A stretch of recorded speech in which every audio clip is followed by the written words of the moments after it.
Welcome back. Newsflash, the FTC is cracking down on false numbers, vanity, and starting to bring value and authenticity to the surface with an entire lawsuit. On today's show, I have my dear friend Jeremy Slate, who I love to absolute pieces. And if you're watching this, these are my notes from the show. If you're listening, I have 2 full notebook pages of pure value. We talked in this podcast through the lens of podcasting, but really any content creation, any speaking, any way in which we're trying to connect or attract customers to be able to build your business. We talk about the FTC lawsuit. We talk about the difference between impact and vanity metrics, how he measures how you create more. We talk about how marketing doesn't convert, but reality does. We talk about the 2 biggest podcast or content traps that people fall into. This includes with your social media, your YouTube, your TikTok, or any other platform. We talk about how to make content for them and to take the viewpoint of the person listening, how to stop treating your content like a keynote or a perfect webinar, and how the big secret is not to be interesting, but to be interested. And so all of that and so much more. Have your pen, have your paper, have your notes out, and get ready to implement, because the bonus is Jeremy also shared the 7 most powerful AI tools that he uses to speed up his podcast, his production, his content, his intros, his outros, and every ounce to buy back time to be able to create more and connect more to build and scale your business on depth. And so without further ado, me and the pink mohawk are just going to say, let's get into the show. All right, everybody, welcome back to another episode of the Mind of George Show. Today, if you're watching this on video, you see the most muscly, mustached man in front of you. But this is a man that I genuinely love and respect. And I don't even know how long we've known each other virtually. It's been a hot minute, but someone that is just a master in every single right and an expert on so many topics. He has his own podcast that I bound on, which I love. He helps other people launch, grow their podcast. He is now the world's leading expert in the Roman Empire and leading that vein down every way that you can imagine. And it turns out his early college days and having a degree in it popped on top of a TikTok trend really, really well, because he has been talking about Roman Empire more than anything. But he's a family man. He's a father. He's a husband. He is one of the most authentic, integrous men that I know. And he sees the world the same way that I do and is at the forefront of really helping people with their businesses expand their message, grow their reach, and do all of it. And I'm excited to have him on the show. So Jeremy, welcome to the show, brother. Hey, man. Thank you so much. I really appreciate me having me on. And it's been a bunch of years, man. I think 2017, 2018 or something like that. So it's been quite a while, man. And I definitely appreciate it, because I know how particular you are about, who you let to share your stage. So thanks for having some time today, man. Oh, brother, it's a gift. And for everybody listening, we'll have his links and everything, but it's Jeremy Slate. And trust me, you remind me so much. I don't know how to say this, but it's like the good doctor mixed with somebody else in your breadth of knowledge, your articulation of it. And I swear every time I have a topic, a thought, a question, you don't have an awareness of it. You have an expertise in it. And then the way that you articulate it is masterful. And so I'm just as excited as everybody else. And right before we actually started, and for everybody listening, I was like, hey, what do we start with? And you're like, did you hear about that FTC article? And I was like, I've kind of heard about it. And he's like, yeah, they're starting to crack down on all these people with fake followers and vanity metrics and cashing in on them to try to get money. And the walls, and for lack of better terms, Rome is starting to crumble when it comes to authenticity and depth. And so I'd love it if you could kind of give us an overview of that, like you shared with me, and then we can start unpacking, because I think it's super valuable for everybody here. So it's been in the news for quite a while. And once again, if you guys want all the information on this, it was my friend Tony Watley that from 365 Driven that shared it to me. We were just at a mastermind this past weekend. He's like, dude, you got to read about this. But basically what's happening over the past year or so, you've seen different people talking about crackdowns in the influencer world. And it started with testimonials, which is a big thing, because a lot of people were sharing, exact dollar numbers.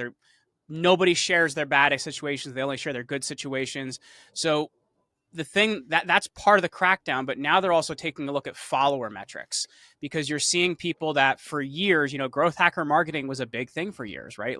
You could buy a certain number of followers, the algorithm would like you, and then, eventually maybe you'd pop off.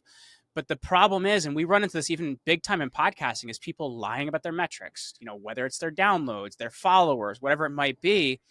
And you really need to be careful now about, is what you put together authentic, because they're concerned, are you misleading people? So I think as I said, if you want to go out and check it out, George, I can send you the link so people can read the full. Yeah, I'll link it in the show because I love Tony's court stuff. filing's So. like 50 pages. So like, they haven't really announced like what the fines are going to look like, it's really more about like, how did we get to this point? How did we notice it? And now we're going to start issuing some more basically rulings on what to do about it. But if you've paid for stuff, you're kind of in trouble. If you're considering paying for things, don't do it. And then, just be authentic in what you're sharing. And I think that's important. Even sometimes you have a bad situation come up. I think people respect you more if you can show them how you handled it. Right. So I think that's important too. Yeah. Like we had somebody 2 weeks ago that actually paid us up front for the entire year. We got them through our onboarding process and it just was not a fit. Like we were just not good. And I just sent him an email and said, hey man, looks like, things are just not working out. I know we've tried to kind of work through it. I know you paid us like, almost 20 grand, but we're sending you a check on Monday and we're just going to kind of work it all out. So even your failures, I think, show a lot about who you are. Yeah. And I'm excited because like one of the reasons when we connected early on, I was like, we see the world the same. And people were telling me I was crazy back then for being loud about depth and authenticity. And you're like, no, bro, keep going. And you've embodied that the whole way. But like, for everybody listening, like you help people with podcasts and like you're the one I call them like, hey, I need this or I need this. And this is what you do for so many people. But I see this trap still to this day. Number one of like, well, number one, I can't launch a podcast. It's too saturated. Or number two, this massive obsession with like how many followers, how many downloads, how many pieces. And we were talking about this before the show. Number one is I don't believe they ever mattered for the right reasons, but now more so than ever. And even with the FTC cracking down, it's really about depth and it's about connection with your audience. Can you like share your thoughts on that? Because I love your perspective because you have such a breadth of experience with so many people. Well, I think the thing you got to understand first and foremost, and these numbers have changed a lot over the years. So I'm kind of going off this offhand. I haven't checked them in the last couple months, but it was about your top 95% get less than 1,000 downloads, right? And I think so. If your top 5% of all podcasts get 1,000 downloads.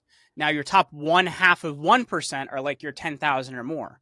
And I think you get to the point where people are kind of just using the vanity metrics if I need to be in front of this many people or whatever it might be. And I will tell you, George, our most successful clients, like we have somebody now that they're a financial management firm. And they don't just help businesses manage money. They help dental practices, veterinarians. They're like very particular in who so we have trouble in even getting them shows that have more than 150 listens, but it's been a very productive campaign for them. They've actually been with us, I think, for 4 years. So you're able to actually speak to somebody's reality and speak to what they need. Number one, you're gaining more authority with the people you need authority with. And then number two, that's how you actually profit. But I think a lot of times people are into the vanity metrics of it, how many views, how many clicks, whatever it might be, rather than what kind of an impact am I actually making. That's a conversation we have so often with clients. Is this about impact or is this about vanity? And I know like you talked about the Roman Empire thing.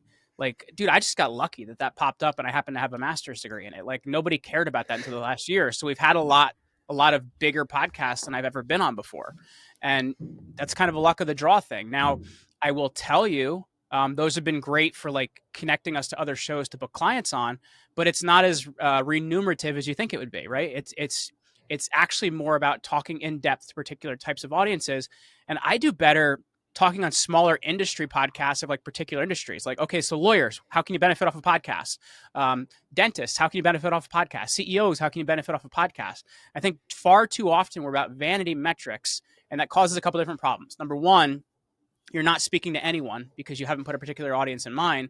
And number two, it also changes how you communicate to them, because how you're talking to a dentist, you're going to use a totally different set of verbiage versus how you talk to a personal trainer. So you have to really think about that, because then you're actually talking to solving somebody's problem. And I will tell you, they have a totally different set of problems. So those are all things you have to consider. Yeah, I love that. And I even love the part where you talked about the remuneration. Like I remember back in like 2014 when I launched my book, everyone's like, are you going to go in all the big stores, like the big shows? Like we had the doctors and Dr. Oz and like all these pitches. And the reason my book became a 22-week New York Times bestseller is we said no to all of those, but I went on specific industry podcasts for like 6 to 8 months before the book came out and leading out into it. And it was specific audiences that would match my book. And that's where the sales came from, because we did one of those big shows, one.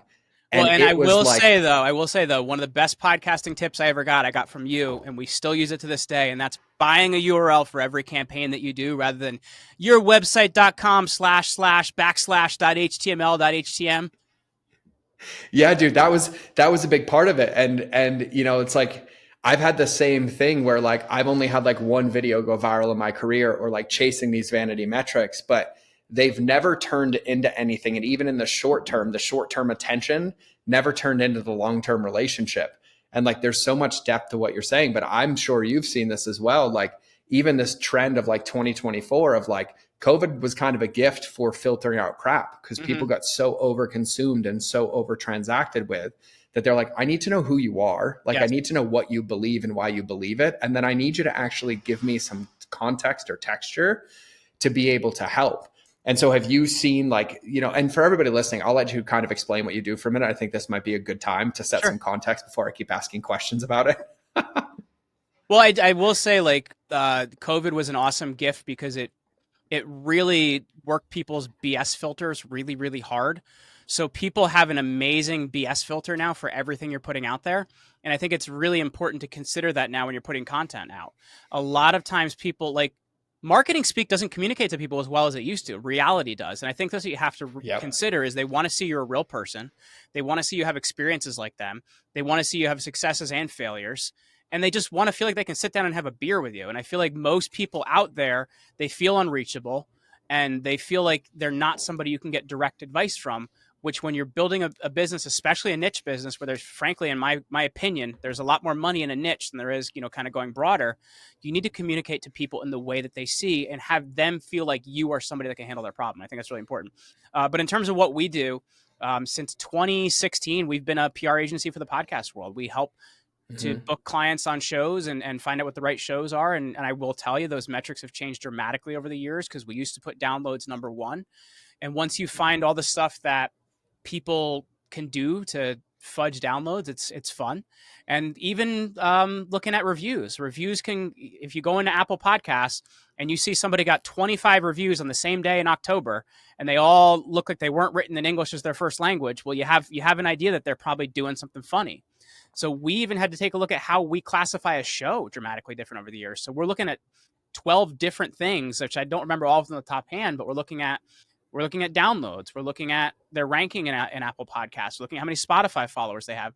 We're also looking at them on different accounts like Instagram and X and LinkedIn and whatever it might be to really have a better idea of what's there. Because if there's no brand there, well, if you're telling me you have 30,000 listens, I don't believe you. And I think that's what you really have to consider in 2024 is there's so much more value to the show than just the people listening. Because and I don't know about you, but I've done so much business with people. I've either been on their show or with guests as well. So there's several audiences every time you're on a show, man. Yeah, I'm so glad that you said that because one of the things that you just said that I love and the marketer in me are like, if there's no brand, then the show isn't there. And brand comes back to not having marketing speak, but speaking to reality and having people authentically connect with you. And in that same vein, consumption has changed, right? Like I remember back in the day, like even when we met, like we were out here like doing scaling ecom companies, like, oh, it's like 7 touch points or like 9 touch points. Now it's like hundreds and hundreds because of how over filtered people are, but that connection and depth. And for everybody listening, like I think it's important to know because like you're doing PR for podcasts and like a lot of people want to monetize their business. They want to monetize their reach. And you're the bridge between somebody with a podcast and getting them on other shows and getting them looked at. And even when you look at brands are the same way where like they want to invest in something to have a payoff back and have access to an audience. But I still think too many people are falling into this trap of like, oh, when I get this many followers or I have this many people, but if it's lacking the depth, there's no substance there to have connection with people. It's that. And then I think podcasts fall into 2 different traps. The first they fall into is kind of realizing, like thinking you have to have, so many tens of thousands or millions of listens is kind of one trap. But I think there's the other ones that look at somebody like Joe Rogan and they're like, okay, so I understand the advertising strategy. So if I get X number of listens, I can get an advertiser. So for people who don't understand advertising, it's paid in a CPM, or cost per thousand. M Yep. in Latin is mil, so that's where the word CPM, cost per mil. So a lot of times, like let's say you get 5,000 downloads, they have a dollar amount they'll pay you per each 1,000 downloads. So let's say it's $25. So you get 5,000 downloads, that's 5,000. So $125 you're making for that listen. So what happens is people try to rig the system of then, okay, like let me get all these listens and then I can eventually like get some advertising money for that. And I think it's a trap because people are racing to do that, and it's short-sighted because brands aren't going to have any ROI with you anyway, so they're only going to pay you so much. I will tell you, George, as a podcaster, I have made most of my money off affiliate offers that have a really good commission of products I really like. I have a couple lines of health products I like. I have like a pillow brand we love. So we have a few products we promote that I do really, really well with, and I do better than I ever did with advertising. So I think when you can get out of that trap as a podcaster and realize, number one, your podcast is the storefront for your business. So it's how people find out about you and trust you, but also realizing that advertising is a trap. It's you make more money in affiliate deals if they're things you actually like and people trust you on them. Yeah, I'm actually so glad that you just said that. I want to unpack that for a minute. Like, yeah, and I apologize, I talk fast, guys. I'm from New Jersey, so like we kind of go like, nah. Oh, both of us. If you just put us in a room together, it's just like bullets back and forth all day. The Boston and me is like turned on by the New Jersey and you. So like we just get to hit it at the same speed at this point. But like when you talk about this, like I love this. Like your podcast, like the way that I look at it, it's like you're inviting somebody into your home at your dinner table, right? And I'm like, you would never then have them at your dinner table, leave your house and have some stranger walk in and like drop a plate of food in front of them that like you didn't preemptively know. Like people know, like, and trust us. And we have a relationship that's underneath it. And then what you just spoke to is so powerful. It's almost like building these eyeballs to then sell their attention to somebody else. And nobody thinks of the long-term consequences of that. Like that immediately deteriorates trust. It immediately deteriorates the relationship. But what you said and what you do so well is, number one, you're consistent. And I mean like consistent. I don't know how many podcasts you have up now, but I think it's over 1,000, something like that. It wasn't on 1,500. So it's been a bit, man. Yeah, 1,500, right? So like massively consistent, not only in the show, but also in what you believe, what you stand for, and what you talk about. And then it's not hard sells. Like you protect your audience by bringing on people that support your audience in learning or deepening. And then when it feels called, you're like, hey, and by the way, I genuinely use this. You share the reality of your life and products that are in congruence and in alignment with like who you are, not like just pitching to attention. Mm-hmm. And that speaks to the depth of it so much. And I feel like the reason you're in the bucket you are now is because it hasn't changed since you started. Like even when I met you, like it was the same then as it is now. And I think our the most other trap profitable affiliate deal. I went to Peru in 2015 and I had ceviche, and I apparently picked up a parasite called a liver fluke. If you get a chance, go Google it. They're these little like pill looking things and they actually eat your liver. So I had all these weird health problems and nobody could figure it out. So I met this doctor through a friend and he put me on a parasite cleanse because everybody was like, oh, it's this, it's that. And he's like, no, you got parasites. So he put me on this parasite cleanse and it changed my life. You do not want to see what came out of my body in my bathroom, but like it changed my life. So then I'm like, well, can I promote this product? He's like, yeah, we pay 25% commission on every sale you make. I'm like, that's a good affiliate deal. That's our most profitable product because it's something that's had a dramatic effect in my own life and I like it and I use it and I don't promote things I don't use, you know? Mm-hmm. Yeah. And it speaks even more so to like, even what we were talking about at the beginning of the show and tying this in now is like, people want to be able to sit down and have a beer with you or a glass of wine or a cup of coffee. But you think about it, like the way that I think about podcasting is like I'm in my house or in my coffee shop with 150 of my closest friends. Mm-hmm. And like 3 of them might ask me questions like, hey, here's a product I use. Not every one of them is going to need it or use it, but they also know, like, and trust me because of the reality and the depth of the conversation. And it doesn't feel like it's this hawked product, right? And so when you talk about depth, right? Like you were talking about this earlier, like when you go talk to lawyers, when you talk to doctors, or even with your clients, I know you coach them on like how to speak in their show, like how to have that depth. When you say depth, can you unpack what that means, at least for you, or maybe what you recommend clients? Because I feel like podcasting is such an intimate connection that can be made if you do it the right way. But one of those traps of chasing those vanity metrics is people tend to fall in the trap of like, I'll tell them what they want to hear, or I'll try to check these boxes, and it gets in the way of them actually creating the results. I guess the easy way to explain it is people treat it like it's a keynote or the perfect webinar. Do you know what I mean? And it's like, all right, so I've warmed you up a little bit. Do you feel sufficiently warmed up now? Okay, I've done my verbal fellatio. Now we're gonna get into the next thing. I'm going to tell you why you need what I'm about to sell you. Okay, it's pitch time, baby. And I think people forget that like you're not being a human being. And I think that's what it comes down to is people come to a podcast, whether it's an hour, a half hour, 15 minutes, because they want to learn something. And that's even been the thing about the Roman Empire kick I've been on, is I find that people take history and they make it this elitist thing that doesn't communicate to most people because they use 50,000 words people don't understand.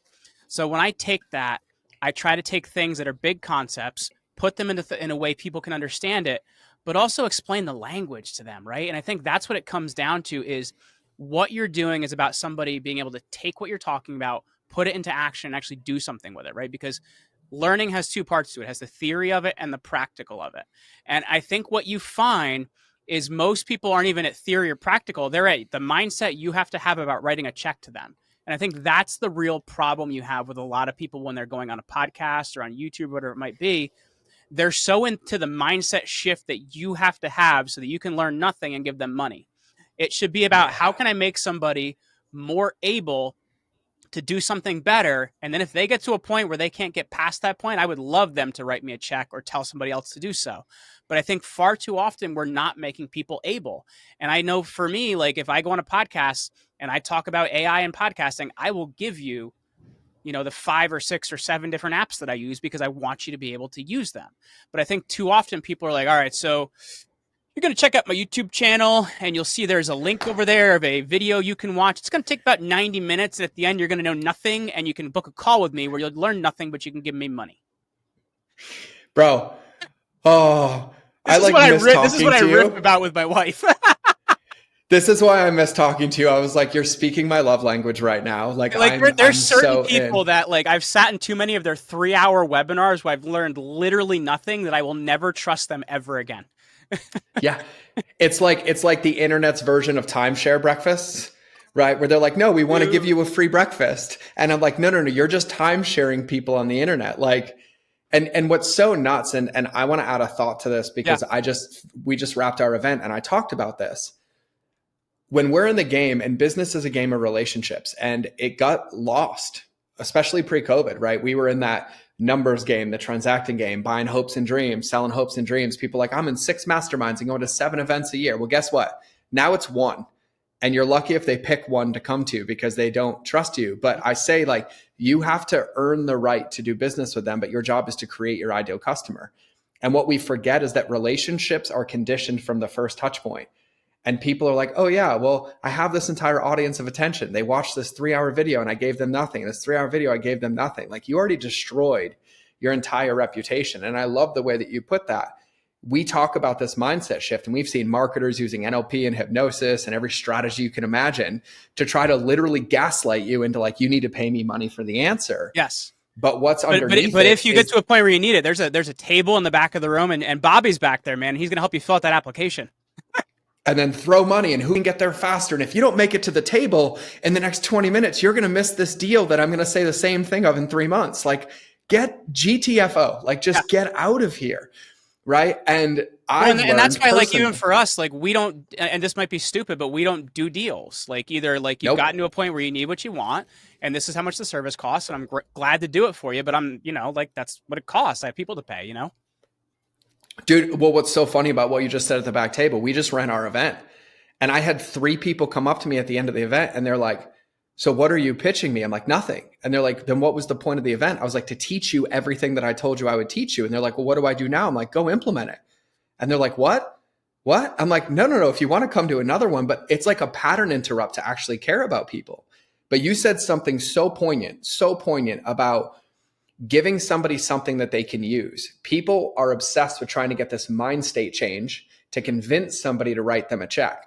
When you give them something tangible, it gives them evidence in their life that it was associated with you and they had a breakthrough or something shifted or something was easier or a tool worked, and the mindset shift happens in the process of their growth. Yes. And they become a better customer for you anyways, because they're already making progress and they're in that consumption. Like that, you're like speaking my love language. I'm like mildly aroused right now and like really amped up in my chair. And I'm like, Jeremy, why have we not done this for a hot minute? We haven't podcasted in a while. Like this needs to continue.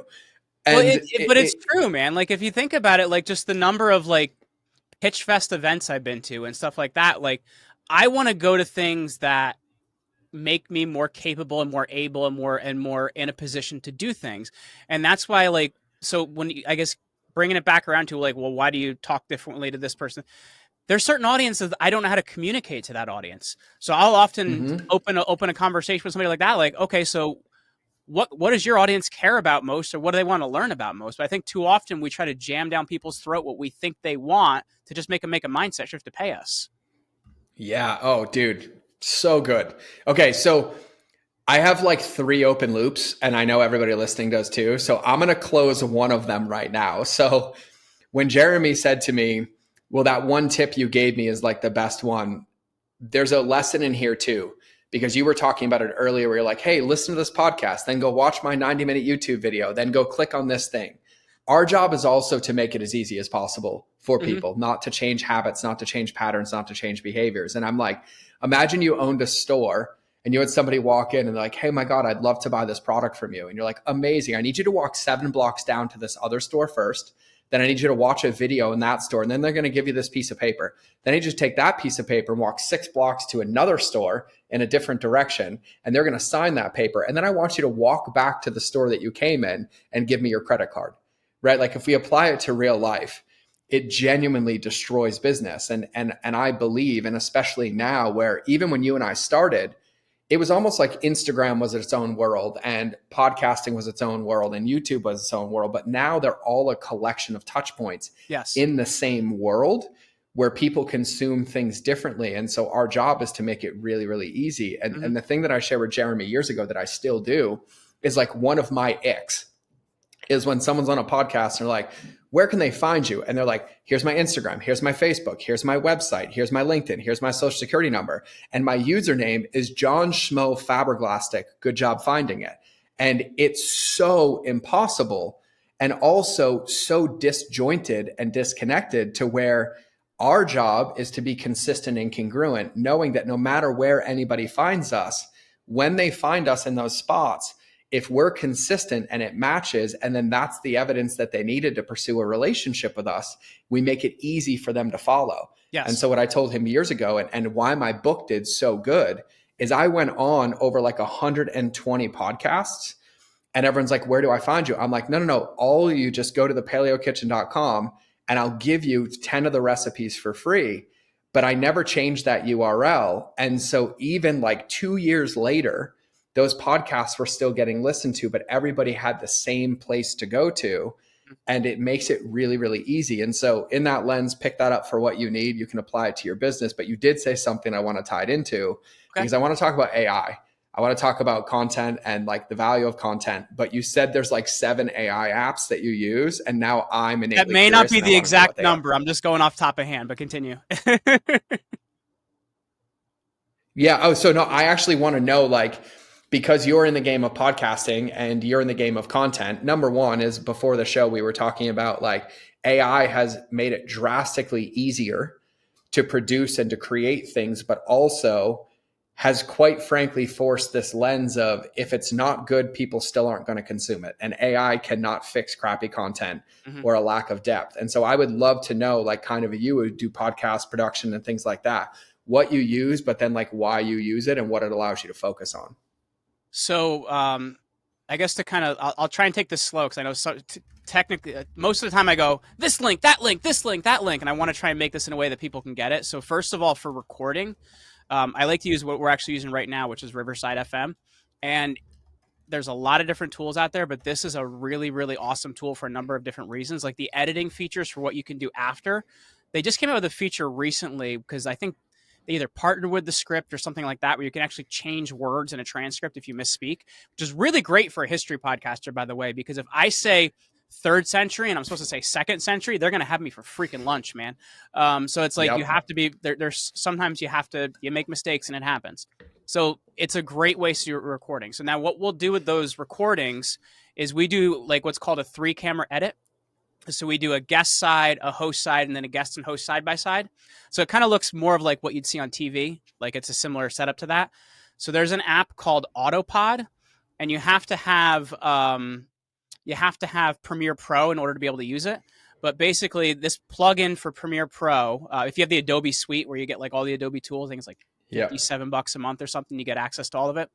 But what you do is you put those 3 video files in. They all have to be the same length and end on the same frame. So what we do is put our outro on in the beginning, so that way they end on the same frame. And then Autopod will do a full edit for you in about 45 to 60 seconds. So it's like dramatically cut down on what we can do like in editing, where it's like a really good tool. Now we use another tool. Oh gosh, what is it called for our intros and outros? Oh gosh, I'm trying to remember off the top hand. My editor does this all the time, and I can't remember. There's another tool that we use for intros and outros. Now I'm going to have to ask them, and I'll get back to you on this, George. We'll close the loop in the show. Yeah, we'll close the loop in the show. But there's another one we use for intros and outro videos, which is like ridiculous. And it goes on the beginning of your podcast, on the end of your podcast.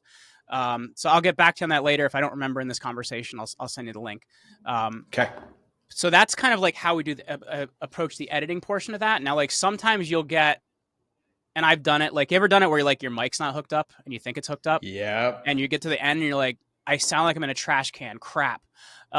Adobe has another really good tool called Enhance. And what you can actually do is put a video file in it or an audio file in it. And it has like an intensity, like 0 to 100.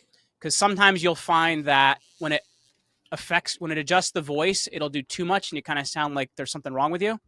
But what it'll actually do is adjust something that wasn't recorded on a mic to make it sound almost like it was recorded on a mic. It's like a really, really, really good tool. So that's a really useful one.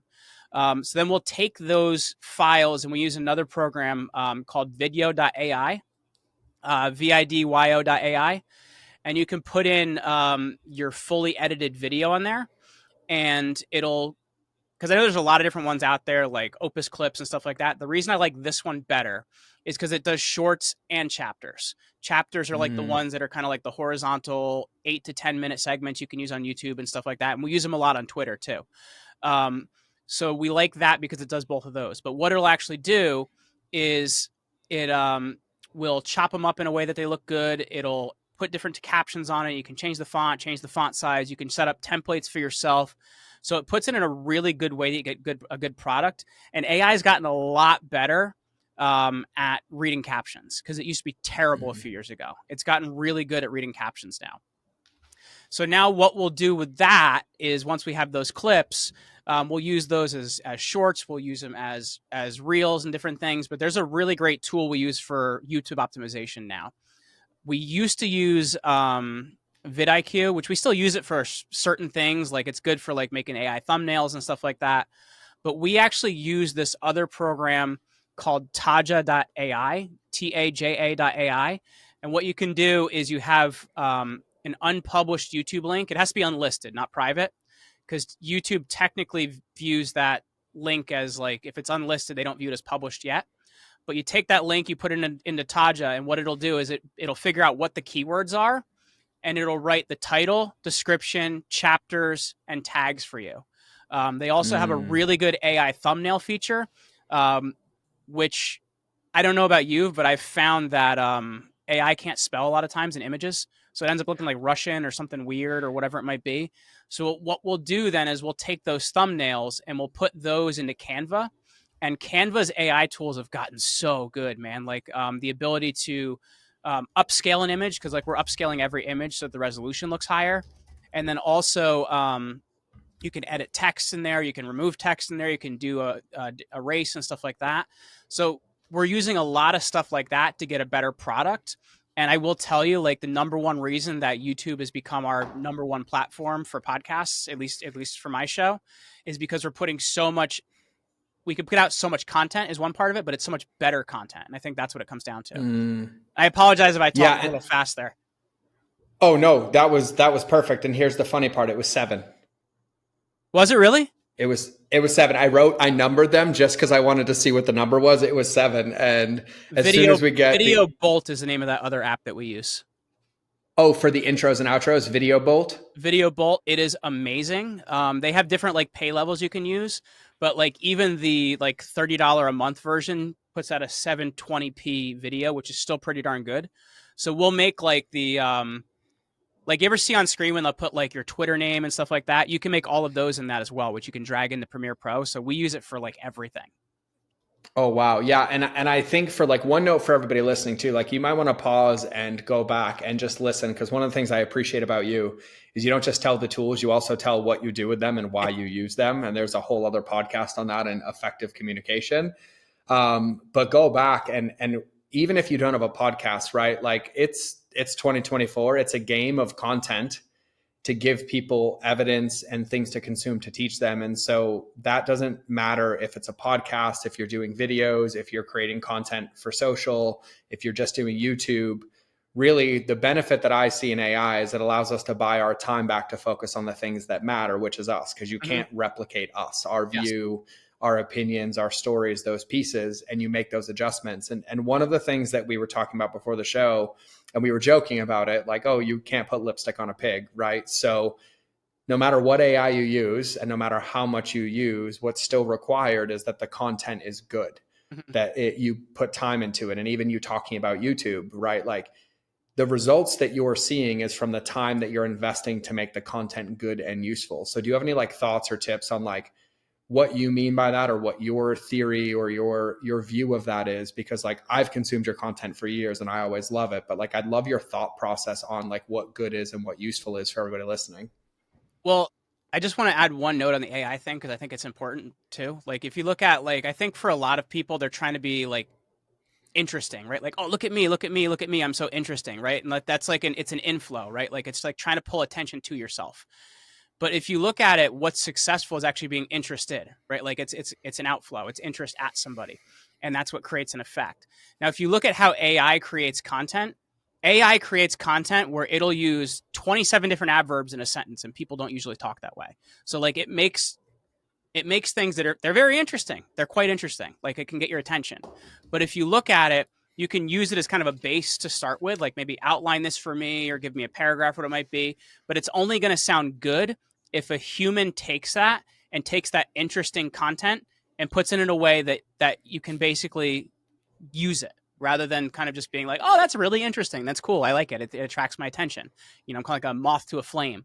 So like, I think it's good for kind of giving you a base of things to work with, but I think it's kind of like nobody talks like that using 27 different adverbs in the same sentence. And I think that's what it creates really interesting content. But the thing it's missing is the human element behind it, right? Like that human element backed up behind it to put it in such a way that it's useful to you, right? Like you get what I'm saying? Yeah. Like it feels interested in you rather than like, oh, it's just interesting. Yes. So I apologize if I got a little esoteric there, but like I just wanted to add that about I actually like really, really love it in the scripture statement. Like, don't be interesting, be interested, right? Like it's the way that you describe it is the way that I do. Like it can give me the ingredients of like, yeah, these wickets would support somebody, but then our job is to communicate it in a way that someone feels like you're speaking to them or you're in the room with them or you're having a conversation with them, and a robot's not going to do that. Because AI, I think like it can make you better at what you're doing. It can help you get more output. It can help you get better output. One of the main things that we use it for, and I didn't even talk about it in that whole little thing there, is I use a tool for Google Drive called GPT for work, and it's GPT for docs and sheets, where the heck they call it in Google. And what we'll do is a lot of times one of the hardest things to do can be to design a process and give it to somebody, especially if you're online. So I do a lot of like Zoom screen recordings, but I fully narrate the whole thing. And then what I'll do is I'll take that transcript and I'll put it into GPT for work, because one of the limitations to Chat GPT is the whole 2,000 characters thing. You can do about a 40-minute transcript with GPT for work. So I can actually have it then write a full process for me, where I can then go through that process and make sure that like something's not spelled wrong, it's not written in the wrong way, the process actually makes sense. But it's made me so much more able to give a process away to someone because I can design a better process. So I think if you figure out how to use AI intelligently, you can get more output and better outputs, but don't expect it to do the output for you. And I apologize for kind of like totally side skirting your question. So what was your original question, George? No, you don't have to apologize. Dude, my brain lives on the same tangents you do. And I'm like, I'm in this with you, bro. Like I will chase you down every rabbit hole and enjoy the ride because I'm like, oh, actually that's super helpful as well. And even the thought process of like how you just described it, right? Like I think the one thing I want to hit is like AI helps us be better, but it's not the final end all be all solution, right? It's the person using the tool, not the tool itself. And using it for feedback, using it for pattern recognition, using it to buy back your time to be able to invest in creating good content or useful content. And that was my original question is like in your lens, like you have 1,500 podcasts. Like I literally, and just so everybody has context, right? If you don't remember, just Google the Roman Empire.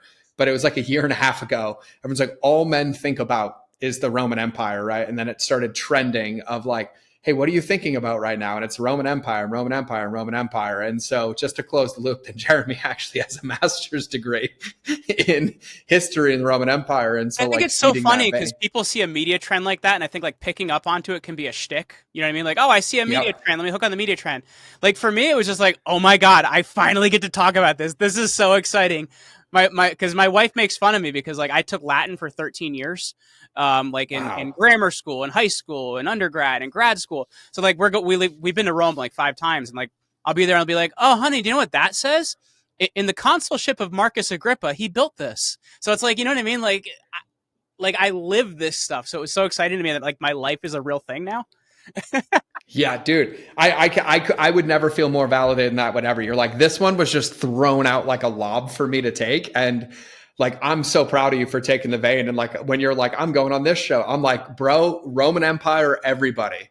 And it also like, I see it as like also your ability to do that because you create such valuable content and you actually show up and you're so useful for people. And like every single person you connect with on social or content you create is you're improving upon the silence. And so my initial question is like, you and I have both been in this game for a hot minute and you also help a lot of people.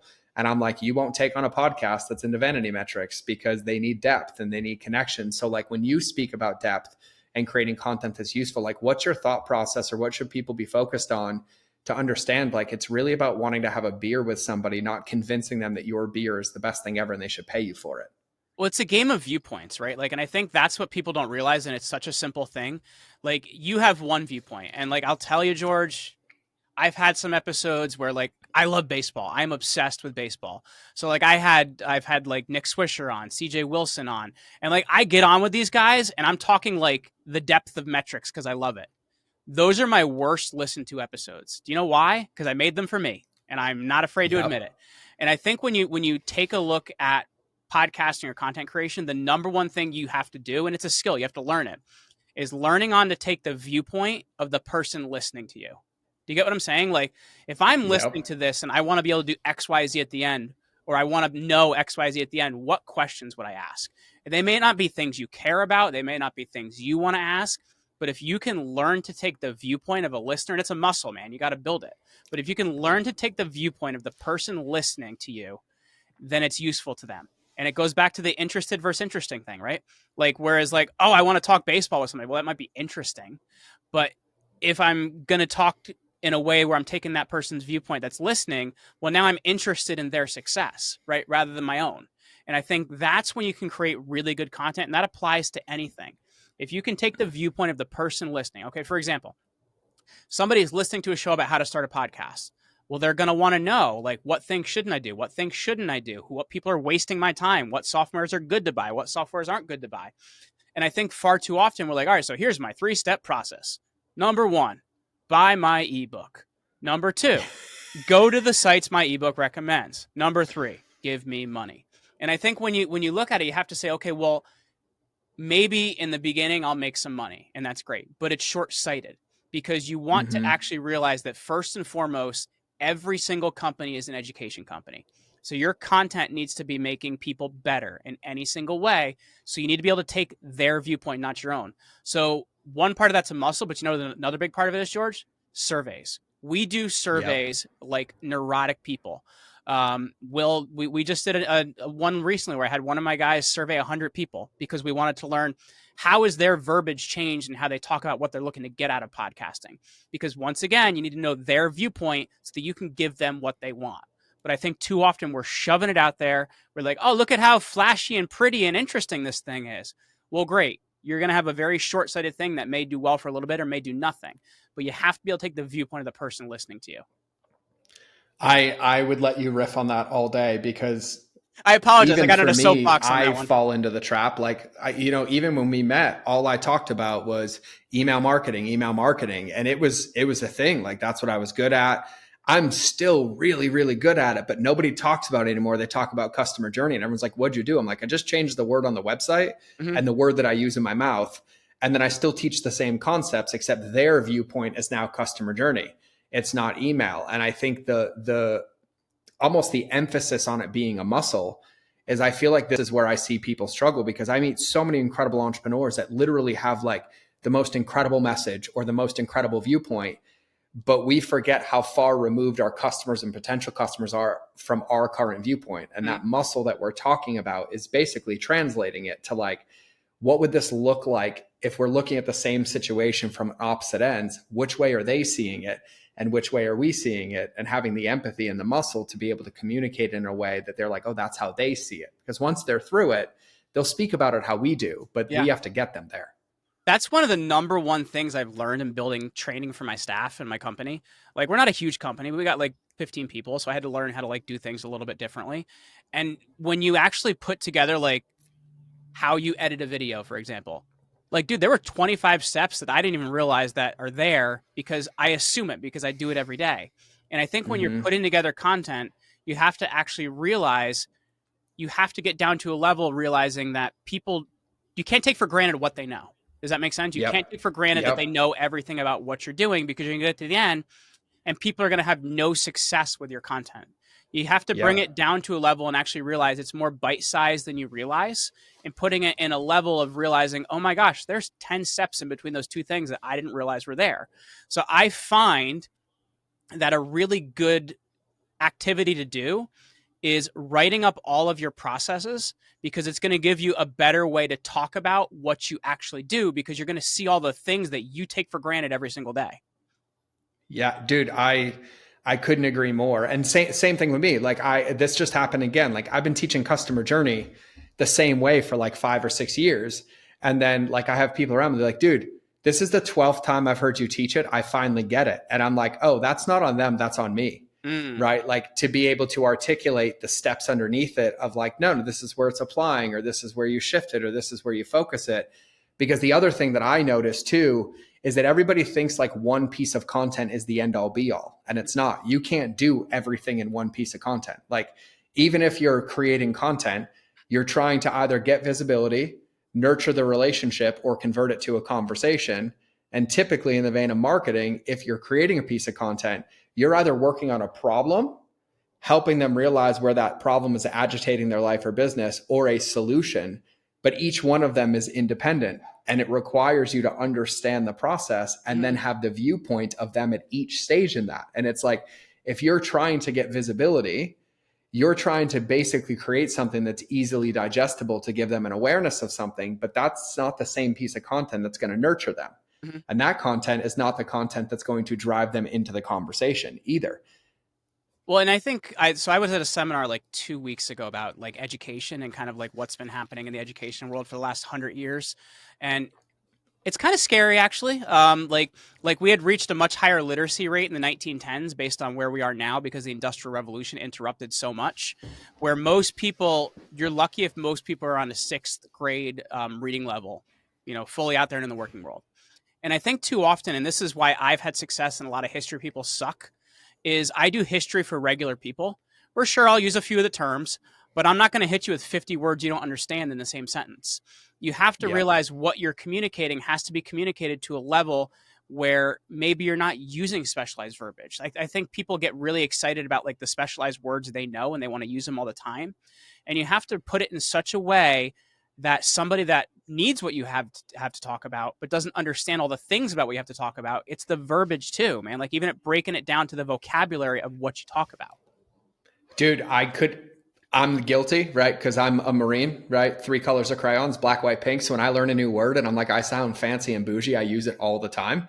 And that's how I ingrained it. But like my new favorite word is non sequitur because it's the easiest way to explain my ADD to people. And they're Yeah. like, what does that mean? I'm like, oh, complete pattern change and subject change. And I was like, I could have just said that, right? But I think there's a marketing piece on the emotional aspect, right? Because even in creating content, even in having a podcast, we want somebody to have an emotional connection with what we're creating, not a logical thought process.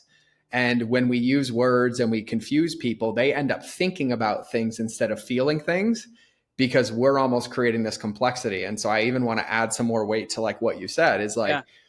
I fall into this trap, especially in consulting, right? Like you and I jump on calls, we're in these rooms, and then I leave this room and I'm like speaking a foreign language to everybody else in my world. And I'm like, oh, wait, hold on. Let's just bring this down to like brass tacks. And even when I teach customer journey now, I'm like, if your 6-year-old can't complete your process, your customer journey is not going to work. And it's not because we're uneducating or we're trying to talk under or over somebody. It just makes it so it's really about the result and it's eliminating all the confusion that gets in the way of it. Yes.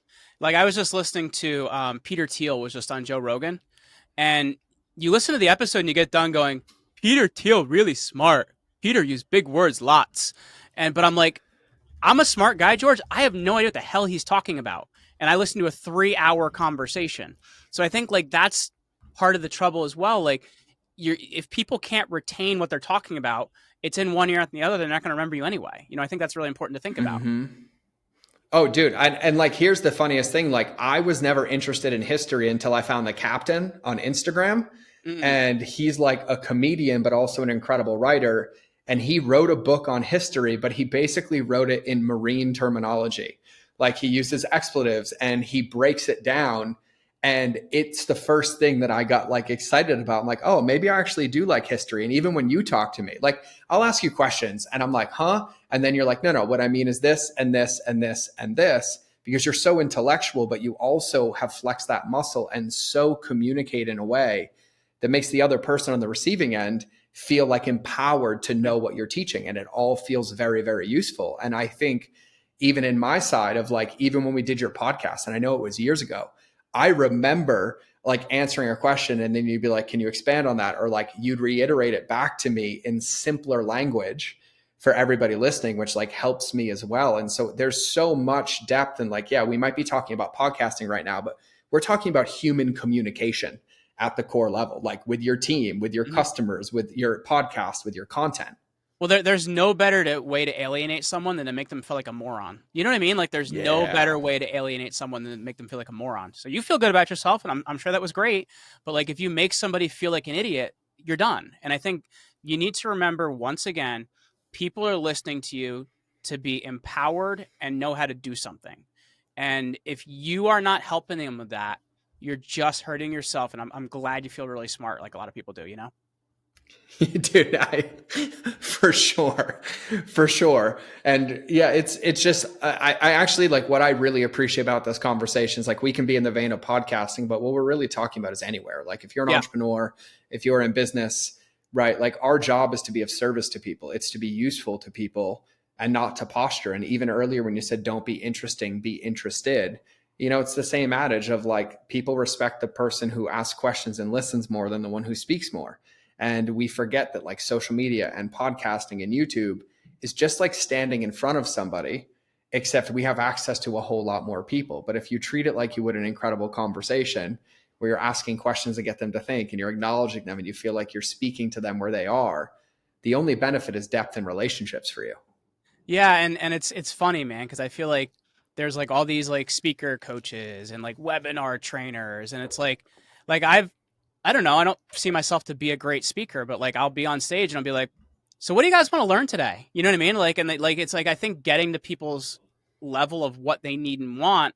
And I find, and this is not to toot my own horn, but I get really good feedback after I do talks. And I don't put together a great talk and I don't have the 3 or 4 steps to it to do whatever, because I find out what's needed and wanted and I deliver it in such a way that people can get something out of it. And I think oftentimes we try to say it's this method and that method because we're really excited to trademark our thing, when it's just realizing if you can help people do things in a way that they can understand and in a way that they can execute, you're going to win, man.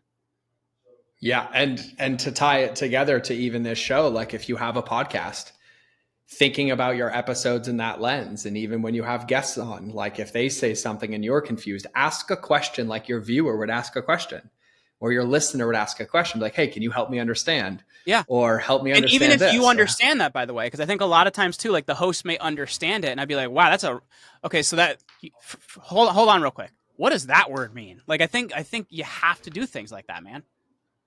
Yeah, well, like one of my favorite things you said earlier was the verbal fellatio. And I'm like, not only am I stealing that, number two is I'll steal it and give you credit.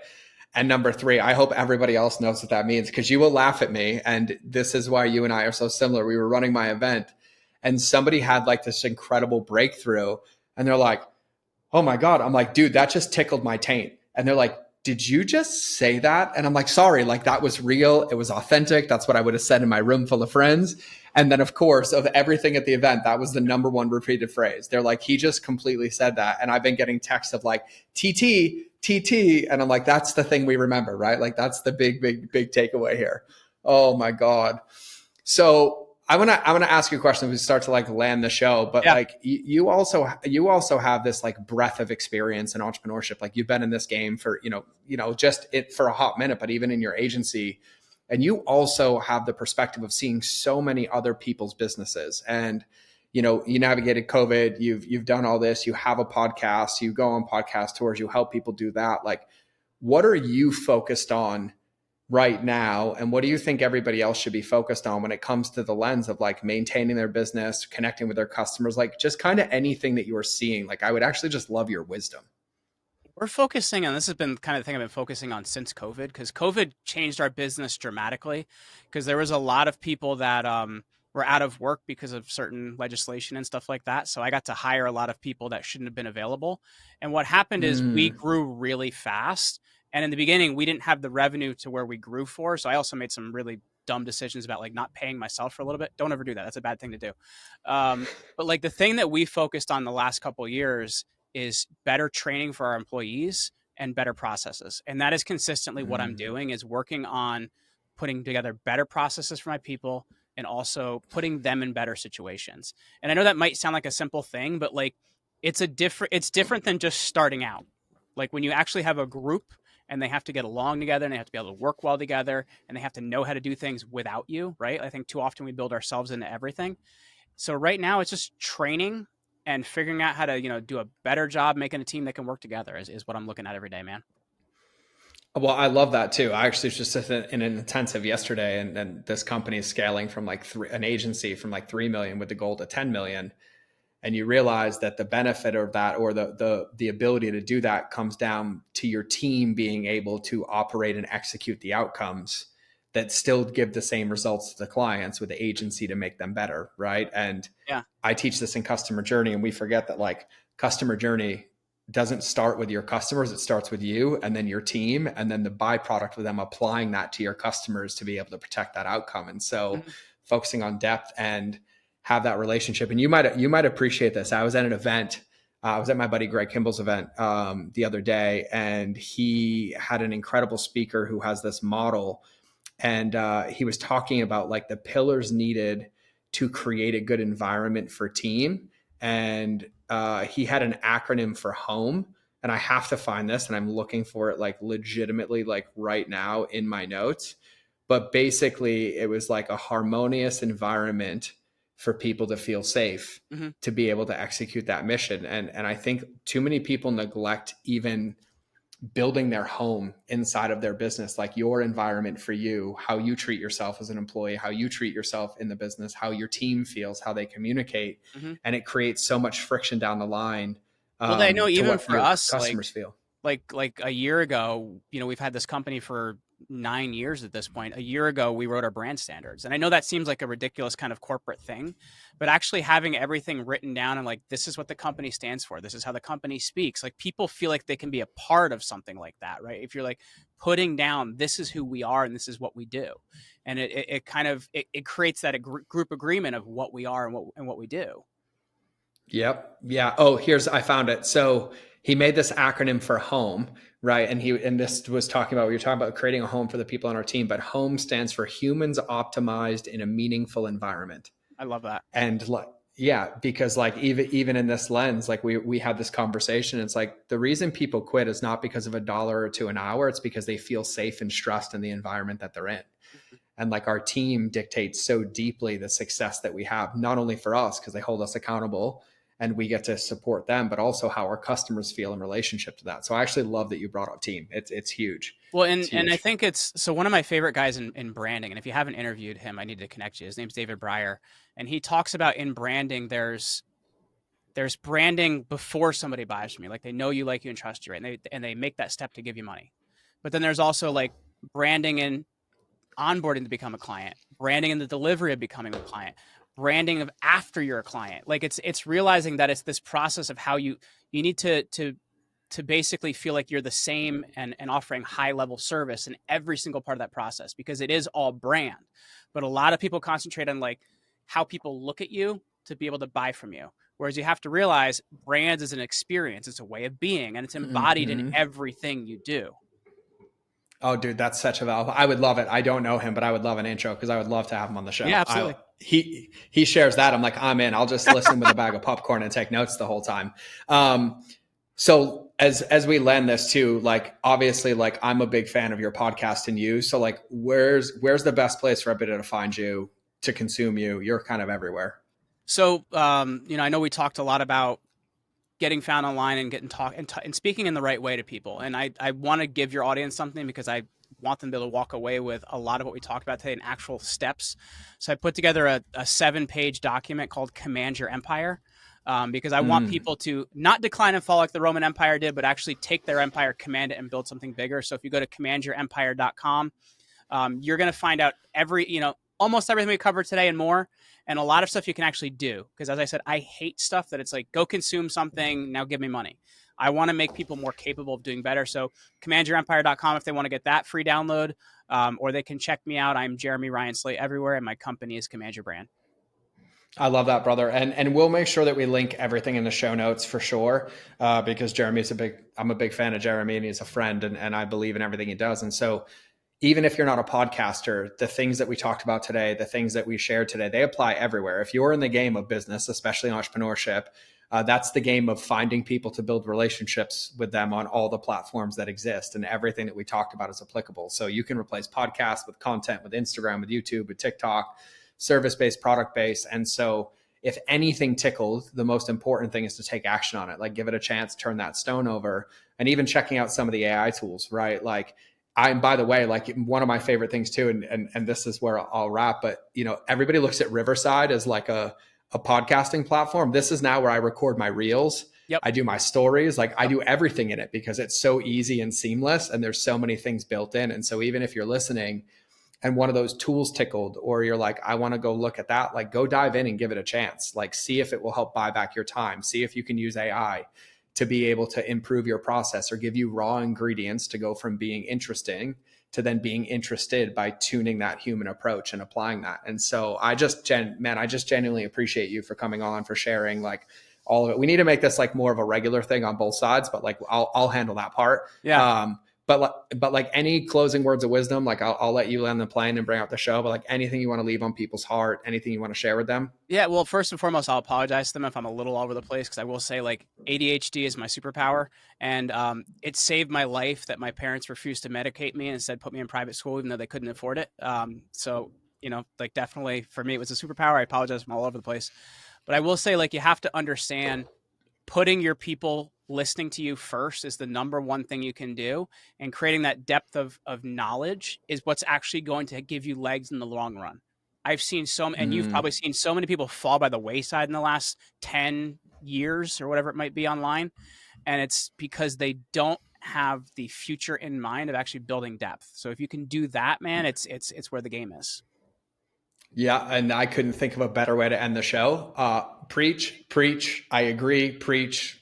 Say it again for the people in the back all day. And so for everybody listening, go to commandyourempire.com. I would highly recommend checking and connecting with Jeremy on whatever the platform of your choice is, because it's always a fun game following his ADHD superpower and what that brings up and the things that I get to learn. And so regardless, just don't let anything in this episode become shelf help. Like, pick one, put it into practice, and start increasing this, bring depth, understand that what our mission is, and play the long game, because quite frankly, that's what we're all trying to do. And so we'll either see in the next episode, or you'll hear me